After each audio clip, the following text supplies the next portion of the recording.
All Hello. right. Hello. Hello. Hello, it's time. For Hello, today, it's Mace. me. Hello, it's me. I've thought about us for a long, long time. Hello, darkness, my old friend. I don't think today was a dark day, though. Today was an interesting day. We learned a lot. Yeah, we did. You know, we learned that you can be 0 for 4 in a 7-on-7 period, and it's actually a period that if you're a quarterback, there are a lot of good things happening, but bad things happening beyond your control a little bit. And I'm talking, of course, about Bo Nix working with the threes in 7-on-7. Yeah, He did we're gonna fine. get to that. He did fine. The rest of it, A work in progress, but we got some information from PJ Lockup at the podium. Is Bo Nix just toying with this Broncos defense, Mace, and on a day without pads that I assumed, very dangerous, that it would be like a glorified walkthrough. I was like, okay, probably not going to get a lot today. We got a ton of stuff. Here's the thing. What I liked about this practice today, you take off the full pads, and so you throttle back the physical contact. How do you keep it intense? How do you keep it competitive? Well, what you do is you go one-on-ones all over the field. So you had receiver, corner one-on-ones, you had running backs and tight ends doing one-on-ones against linebackers and safeties. And then you also go heavy on red zone. Red zone 7-on-7, plenty of red zone teamwork, the chance for some touchdowns. This is a day where you're not going to get very much in terms of talking about the run game. That's where going to full pads really illuminates. So we'll talk a bit about Jaleel McLaughlin, but that's because there were some interesting things said after practice. But as far as in practice observations, you're not getting much from the run or the run defense. You are getting a fair amount from the pass game. Yeah, fair amount from the young quarterback and Bo Nix. And let's just start it because PJ Locke's a joy to talk to. Yes. And when he gave us this on Bo Nix, it's very, very telling. Let's hear what the safety had to say. Well, right now, man, what I noticed from Bo is he's a good look off guy. He's really good looking off. Even in OTAs, I was like, man, I just cannot get a beat off of him because most time rookie quarterbacks, like, you know, their first read, they're gonna look at it and he'll look you off real quick. And you know, I think he studies the safeties and he can tell like we're like super instinctive and we try to play games with him, so he try to play games back. So that's what I noticed off rip, and he can throw the field. He can throw it. Can throw the field, but the big thing is he's looking off the safeties. He's doing the manipulation game there. And that's something that quarterbacks have to do, but you don't see a lot of quarterbacks doing that well when they arrive in the way that Bo Nix is. That's something that right off the top is encouraging. Yeah, most of the time, rookie quarterbacks will bird dog, meaning they'll just stare at the guy. This is where I'm throwing. And that's kind of what PJ said. That's really that's basically what PJ said. Yeah, yeah. He didn't say bird dogging, but that's a old school scouting term. But what's great about Bo Nix when he does this, Mace, is his feet lead his eyes, which you're supposed to. You don't see it, and then you turn and then you throw. You're already looking over here, knowing your body's turning so that when you go, it's time to throw. And Nix is on time, on target. And I love that they're playing games with each other. I think that's really cool too. Well, it can go back and forth as well because Nix can kind of look off the safety a little bit, but then the safety can maybe cheat shading in one direction where he thinks it's going to go and then move in the opposite direction. So it kind of works both ways. You know, PJ Locke, he's a 6th-year veteran. He's a savvy guy back there. When you hear that from him, I think I think it's something that bears a lot of weight coming from somebody who's very quickly become a leader on that side of the ball. And it's also it's not just what he said, it's how he said it. Look how excited he was. And this is something that you're getting more and more of is a genuine excitement in the locker room among players about what they're seeing out of Bo Nix and where he might go long term. Like bit by bit, these little pieces are how you, as a quarterback, get everybody to buy in and for it to someday be your team. These, so if we're talking 2 years from now about how Bo Nix is one of the better young quarterbacks in football and the Broncos are his team, it doesn't happen instantly. It accumulates with stuff like this, things like this that really help you earn the respect of your teammates, not just on offense, obviously, but earning the respect of your teammates on defense matters too. Yeah, and I can't stand when there's this like, oh, he's the 6th quarterback, or Todd McShay had him as a 3rd rounder. I don't care. None of that matters. They're pros. And if Michael Penix or Bo Nix became the best quarterbacks from this class, I would not be surprised. Yeah. At all. Jaden Daniels got to stay healthy. I love him, but it's like the skill is there, and we don't have the clip. We're going to get into what Josh Reynolds said about Bo Nix, and at your leisure, Mace, we can do that. But we did hear him because I asked him about the Jared Goff comparisons. Now, Goff, I believe, had a stronger arm than Nix, but Josh Reynolds, the guy that's caught passes from both, said he's got an arm. He can throw it. Yeah. We heard PJ Locke say he can throw the pill. Like, and again, it's, oh, he doesn't have the arm. Like, we've seen it. I seen it. Like, the arm's there. The rushing is there. The brain is there. Yes. Like, what was it? Josh Reynolds said plenty of zip, right? Yes. Yeah. He's got plenty of zip. Plenty of zip on the throw. I thought I sent you that clip. You got me the zip one. Let's play that right now. He's got some zip on it, but he also can throw some touch on it too. So I mean, he's versatile. His arms are very, very versatile, and I think he can make a lot of the throws that coaches are asking for. So I think it'll help us a lot. A lot of the throws that coaches are asking for. Now that doesn't. If you want to like parse that out there and kind of just go there, not all. A lot, but not all. But sure. What have we been saying about Bo Nix really since January? That he's got most of the throws. Like if you're talking about why he went number 12 rather than number 3, it's okay. He doesn't necessarily have the ability to throw 55 yards outside the numbers on a rope. That's the club that he doesn't have in his bag. Although we are seeing, we are seeing him try to push it downfield. We saw him earlier in training camp try to push it downfield a couple of times to Troy Franklin. I'd like to see a little more of that just to attempt that. But the thing that jumps out to me, Cease, is when you're talking about these 15 and 20-yard outs that are going to be part and parcel of this offense, he's throwing those with a lot of zip. There was that one yesterday that the play I'm talking about, right? Jaquan McMillan's right there in coverage. Yep. And that's a rope to the sideline. Like that thing wasn't dying as it got to the sideline. That thing had that had some Cholula on it. It had some hot sauce.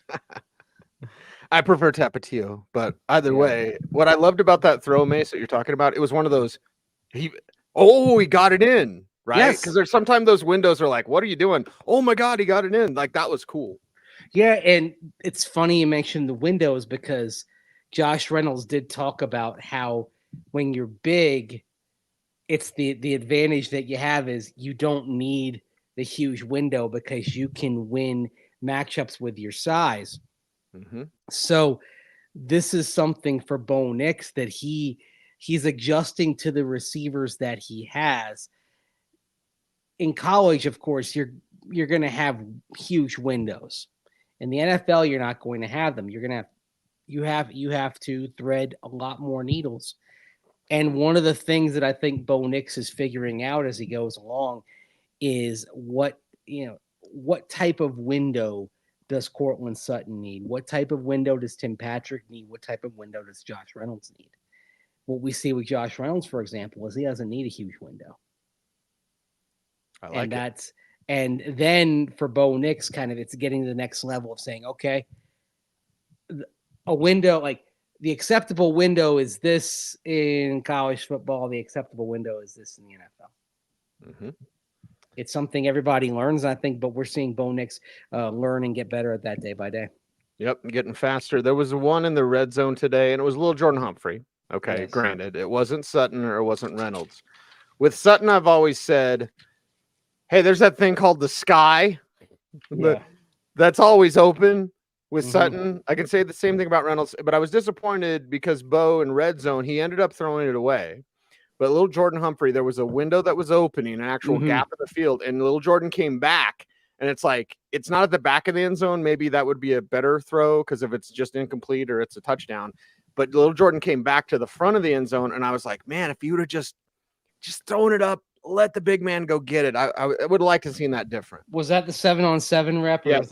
Yep. Okay. Yep. He had 4 7-on-7 reps, third unit, and that was the only one where it was like, okay, that was a bad rep for Bo because he held it, didn't see little Jordan, threw it away. Yes. Everything else was catchable, or in one case of the 0 for 4 was you had a pass interference call there on the defense. So, if you looked at 0 for 4, you'd be like, man, Bo struggled in that period. If you watched it, you'd see that he made some plays. Roger with the question for you.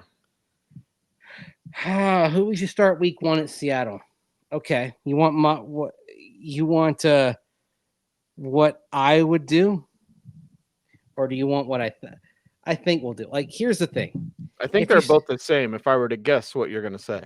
If you start Jarrett Stidham early, what that means is if you struggle, you have an eject button to shake it up, right?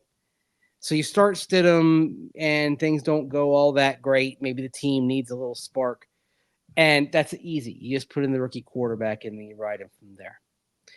If you start Bo Nix right away, that's it. Like, you're not going back in all likelihood. This isn't like in baseball where Jackson Holiday gets called up and then he struggles and then you send him back down to Norfolk and then you bring him back up. That doesn't work that way.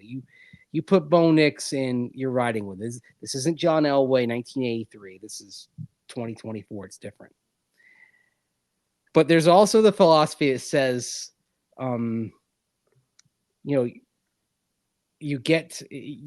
land like Cortez did, and you burn the boat so you can't turn back. You don't have the option of going back.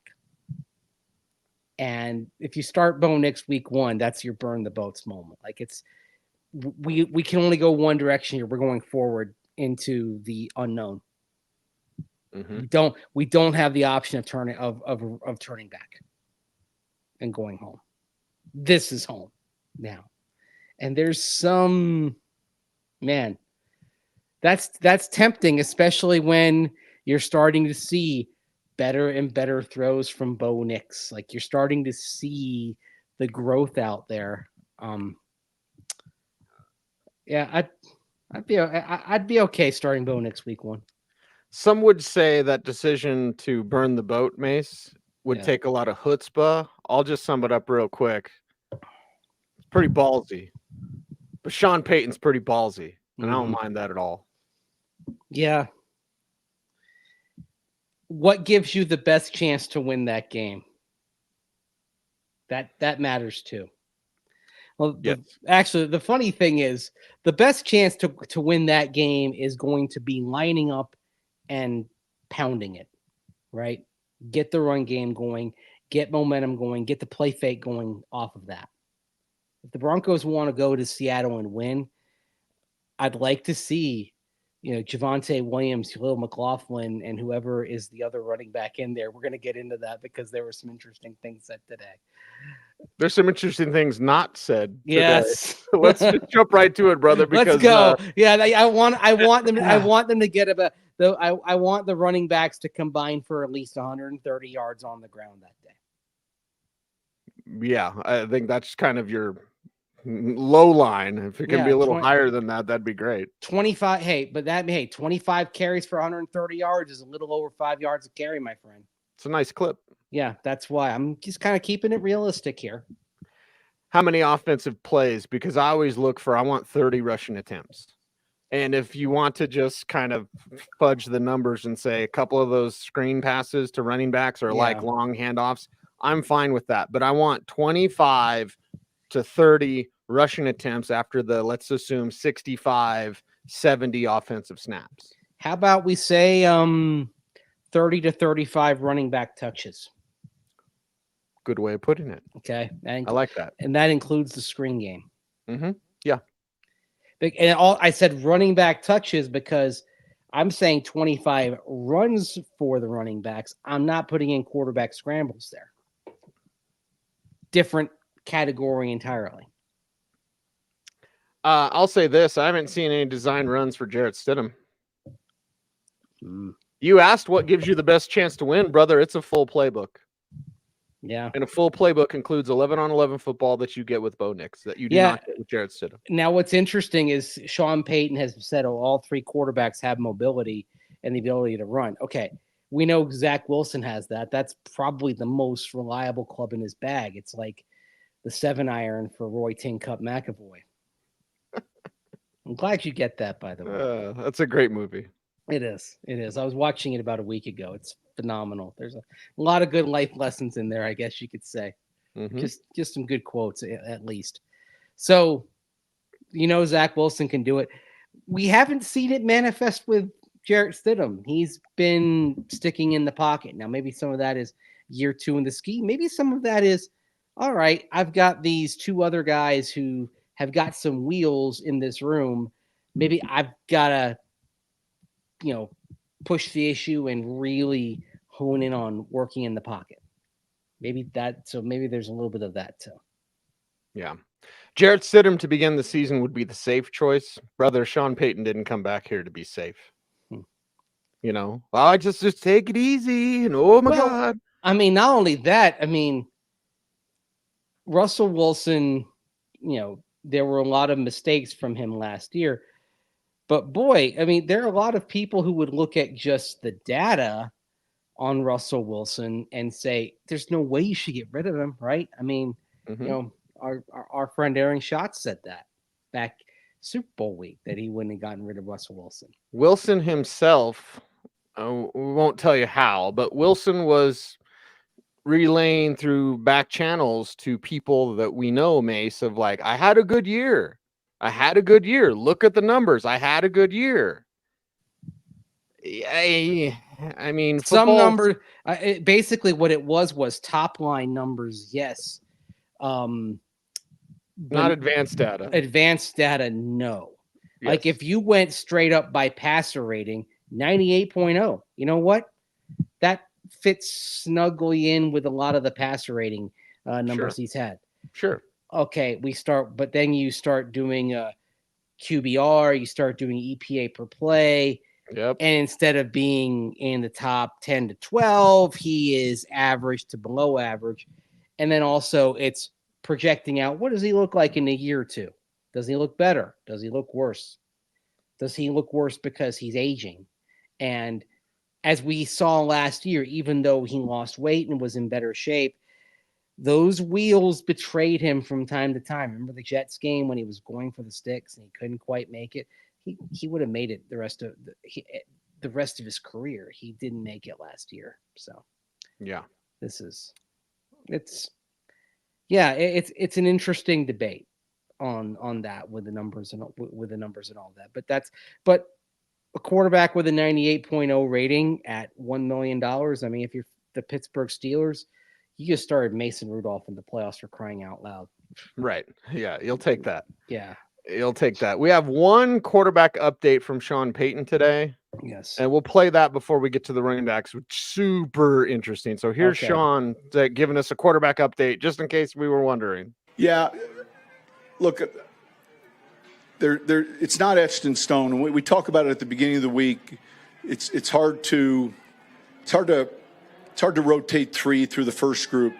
All 3 of them, I thought, had a good day today. We'll see how Saturday goes. Saturday, we're going to have a little bit more of a different type of practice. It's not going to be a scrimmage, but there's going to be like 3 phases, special teams mixed in, move the ball, if you will. And we haven't met on that relative to the reps in the rotation. And then Sunday, we'll map out the plan for the week leading up to Indianapolis. So that's kind of where we're at. So there's your update. And Saturday is, man, if you can be out there, not a scrimmage, but Mace, it sounds like a pretty significant day. It is. Most training camps, that second Saturday, the Saturday before preseason week 1, that's usually a very spirited practice. For a long time, that was the practice the Broncos would take down to the stadium. I wish they still did that, but me too. I like there's money to be made from concerts, basically. That's the whole thing. So yeah. But I missed that. Like, for one thing, I loved covering that because you could sit up there in the press box and just type out your notes. Like, it was, watching practice and great angle. So could see everything, air conditioning. But but it was also cool for 30 some thousand fans to watch practice. Like, it's fun. Yeah, but there's a lot involved with that. So there you go. Anyway, no stadium practice. Maybe there'll be some tickets that become available the night before, but I think that one's been sold out for a minute. I think it has been as well. Now let's get to the running backs. Shall we get to what the player Sean didn't mention? Do you want to start there, Mace? Yeah, let's start there. Okay, so Sean Payton talking about the running backs division, and just notice who he doesn't talk about. And I think we're seeing real good competition at the running back position. And, pick your player. We could talk about him. Jaleel's more confident. Javante's down 10 pounds. He looks like a completely different player. Last year at this time, in fairness to him, he was recovering still inside of 8 months of an ACL. He's fully healthy now, and you can see it in his play. I can go through, all of those guys. The young back, Audric, has done well. Watson, we got back, and Beatty's another smart, more of a joker type player, but I'm pleased with where that room's at. All right, let's go through. He mentions Javonte. He mentions Jaleel McLaughlin. He mentions Audric Estime. He mentions Blake Watson, who came off the NFI list today. First day back. Not a good day for him. I think there were some jitters there. He had a couple of drops. Yes. Which is a problem because he's got to catch passes. And Tyler Beatty, who wasn't mentioned there? Samaje Perine. Yep. And it goes deeper because there was another response from Sean Payton. I asked him specifically about Jaleel in Pass Pro because we've talked about it. Joe Lombardi's talked about it. Jaleel talked to me about it back in June. Like, this is the thing that he's working on. This is what he knows he needs to get better. By the way, Sean Payton's saying, hey, he's still the first guy in the building. So the Pass Pro question, the answer went in a direction that maybe you weren't expecting. And if you listen to it, we'll kind of guide you through it here. You listen to it. There's something said there that I think is significant for the composition of the room relative to, as Sean Payton might say, what we were just discussing. Good. And look, this gets back to the discussion of Dulcich blocking power. I don't want to be in a game where he's having to fit up 4 times on a linebacker rush, but he's going to have to periodically. We might be in 2-minute offense, and he's got to handle the pickup. And so there'll be a number of times where he's going to get a free release and he's going to be out.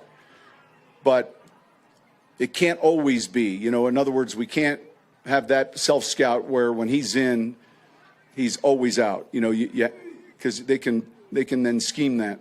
But I do think he certainly understands his limitations relative to his frame. And then how do you take advantage of that? You want to take on the block at the line of scrimmage where the linemen are to your right and left. The deeper you take it on, the more of a two-way go the rusher has.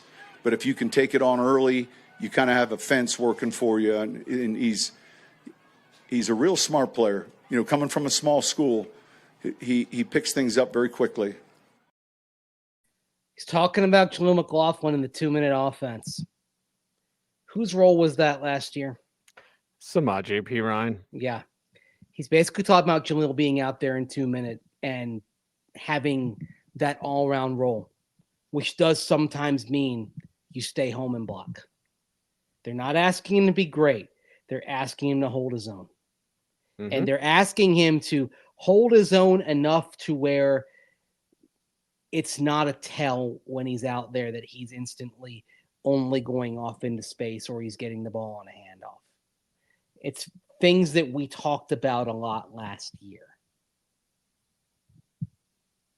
Like that tells me that if Jaleel McLaughlin makes enough progress as a blocker to, within the framework of what his body type allows him to do, makes enough progress, then that role in the end when you're trying to get a big drive or you're trying to make something happen, like we saw in the Minnesota game and the Buffalo game, Jaleel's going to be out there for some real high leverage work at the end. Mm-hmm. Yeah. And look, always say also follow the money. It's $3 million saved if you cut Samaje Perine. I think to be kind, he is very much on the bubble right now. Very much so. And I think those two answers sort of show inadvertently what the thinking is and what the planning is. And full credit to Samaje, because last year he made significant plays to move the chains as the closer. I'd almost say Jaleel's kind of the closer and the dagger. Yeah. Because if you give him a lane, if you block it right or set up the screen the correct way in some of those gotcha plays, it's a house call. And think about that. If you're ahead and you're trying to protect the lead and the defense is over aggressive. Oh, done. The safeties come up and all of a sudden there's space. Like you said, he gets through the hole, touchdown. And Gone. We've seen that a couple of times already in practice where the hole is there, whoop, nobody's catching him. Yep. Yeah. So there's one thing to be said for moving the chains, which is incredibly valuable, obviously, as a closer. But if you can be that dagger, it's a different level. A good problem to have is hopefully he will understand game situations and know that there may be a game situation where you take off like that and you want to go down at the 2-yard line rather than going into the end zone. Mm-hmm. Yeah. I'm sure they'll work on that at some point. Actually, smart player. Yeah, he's smart. And that's another thing, like Sean Payne keeps saying, he's a smart player. Right. And you know what? That's another layer to why you want him out there late. You want your smartest players who understand situational football on the field. Yep. I mean, there's a lot. There was a lot there that I think really revealed what the vision is for Jaleel McLaughlin on this team in 2024. I like it. Yeah. It's good to see. I mean, it's tough if you're on the business end of it, but right. I mean, I hear, those two answers maybe just gave a little spotlight into the plans of the Broncos. Now, the other thing with Samaje Perine, there's no shortage of running backs. Is it possible you could even sneak him onto the practice squad? Maybe. But at the same time, that could be Tyler Beatty's spot. Again, because he hits his marks, and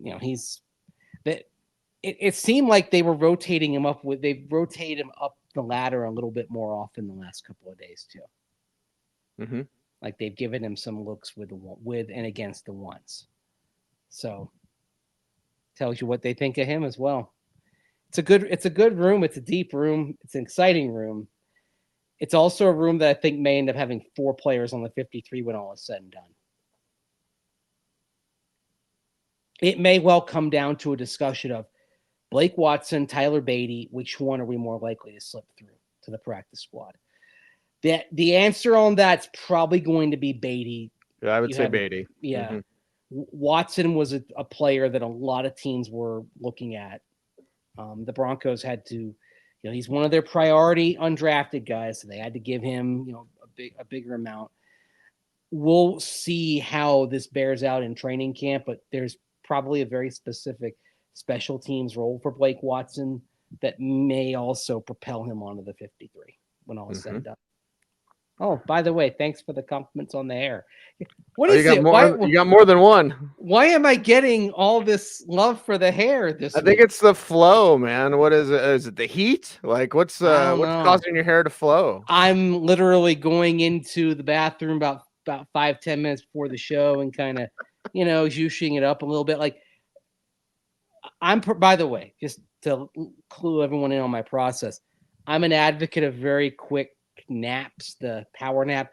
I literally in the half hour before this show, I had literally a 4-minute nap, and then I got up, did thing in my hair, and then sat down, and after a couple of adjustments, ready to do the show. Okay, nice. Didn't the research say the like perfect nap time's like 18 minutes, something like that? 18 to 20 minutes, somewhere. Yeah, around 20 there. minutes. Yeah. Yep. Mm-hmm. I think Thomas Nothing Edison. wrong with napping. Thomas Edison did something like that. That was his whole thing. He would take a nap like every 4 hours. Da Vinci did the same thing, at least according to an episode of Seinfeld. And then eventually Kramer just started falling asleep. Didn't Barry Sanders sleep on the sidelines? Can you imagine? Oh, my gosh. Yeah, he'd sit on the bench and he would sleep while the defense was out there. I mean, hey. The thing I've learned over the years is that if I take a quick nap and I wake up, I'm like 3 times as efficient in my work. So like, if I nap for 18 minutes, 20 minutes, I make up that time within about a half hour. Boom, done. Mm-hmm. The calculus always favors a nap for me. I like that. Yeah. I like that. That's good. Yes, indeed. Nerd alert. Nerd always. Alert. It's us. Yes. Of course. What are we learning? We're learning quite a bit. It's exciting when you can take like a non-padded practice and get so much from coach. Yes. There's sometimes I think he might regret what he says to us because he almost gives us like tendencies and formations and dude. He likes talking ball. Like he does. He really does. That's the favorite thing to do. I mean, when he's explained, like I loved his response to my question about Jaleel when he's kind of getting into the block, the technique, the technical aspects of the blocking. Like, oh yeah, I mean, I love that. That's fun. That's, help me learn. I'm always looking to learn. Help me learn. Mm-hmm. Yeah, you can learn every day. Yes. You learn something new every day. Ideally, Hey, I mean, can he be mercurial sometimes, and in a bad mood sometimes? Absolutely. But I feel like you learn something. It's one thing I like about the Sean Payton press conferences. I feel like you learn something if you listen. Like he's putting stuff out there. You learn about the game, you learn details, that sort of thing. Mm-hmm. That's right. All right. We are learning YouTube. And in order to better our YouTube channel, we need your help. But Mace, how do people help us out? Like, comment, share, subscribe, hit that notification bell so that you never miss a vid. That's right. He's Andrew Mason. You follow him on all the socials at Mace Denver. I'm at Cecil Lammey saying OBT's BFD. Thanks for watching. Stay tuned and stay frosty.